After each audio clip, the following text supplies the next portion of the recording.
Alright, so I just started video editing on the velvet buck kill and realized I didn't do any intro for that video. So to get you up to speed with where that's at, there's a property that a gentleman from my church has let us hunt for many years. It's been a huge blessing to me and my family, and this year we got into it a little bit late. I threw up a stand last minute and came in here on the second day from opening day here in North Carolina because the first day the wind was terrible. So had been in the stand maybe 5 minutes, and a little doe fawn came out, and I tried to get the camera on it, spooked it, it blew off. So I turned the camera off and sat there thinking that, you know, I'd either blown the hunt or blown at least the first good bit of it, and that there wasn't going to be any action until later in the evening. So turned the camera off, and maybe 10 minutes later had these 3 bucks come into the field, which is kind of where this video begins because I didn't have the camera on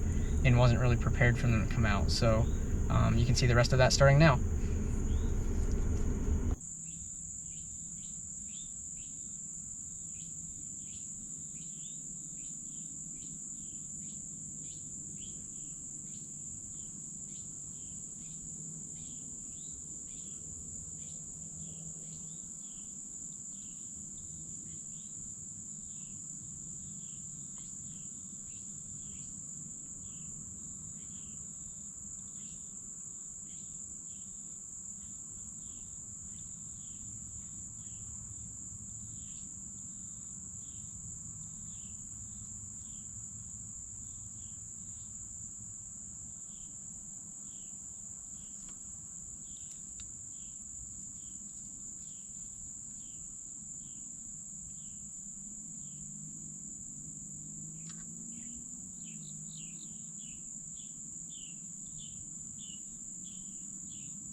All right, everyone, I just got down out of the tree. You can see I'm shaking like a leaf.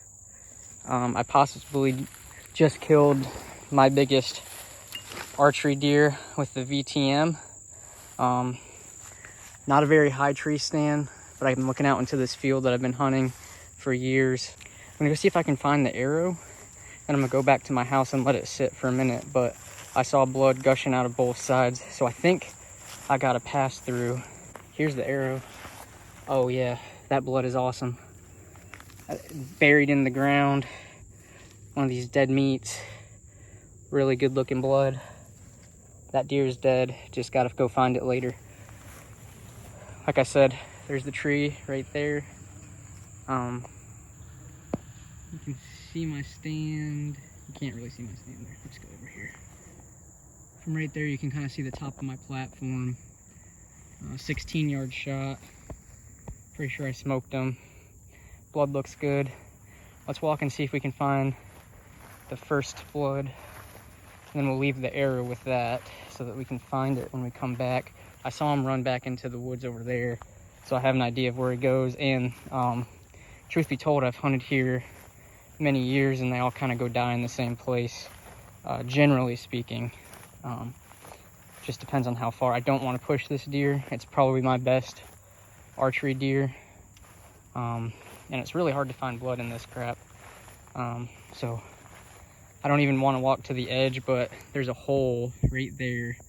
You can kind of see right there. It wants to focus on my finger, but it's right there. They usually run through there because they can get out of the field really quickly.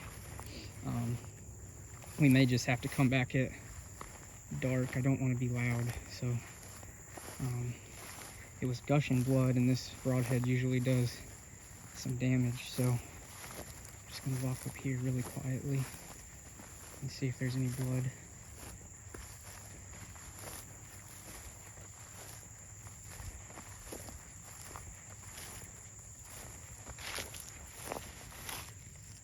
All right, there's blood right there. There's a lot of blood going, like I said, straight into that. That's where they normally go die. So I'm gonna drop the arrow right here, and this is where I'll start when I come back. Okay folks, I'm back. Here's that little hole I was talking about before. Got blood on some brush right there, all up and down these. That G5 dead meat does some damage. There's blood everywhere, even out on these trees. So that's a good sign. Some really good blood right there. I'm gonna track them for a little bit. It's kind of hard having the camera in here. I can see where he went right here. There's some blood, but trying to camera and track is tough. So once I find this deer, I'll turn the camera back on. It's also starting to rain, so I want to get this thing quick.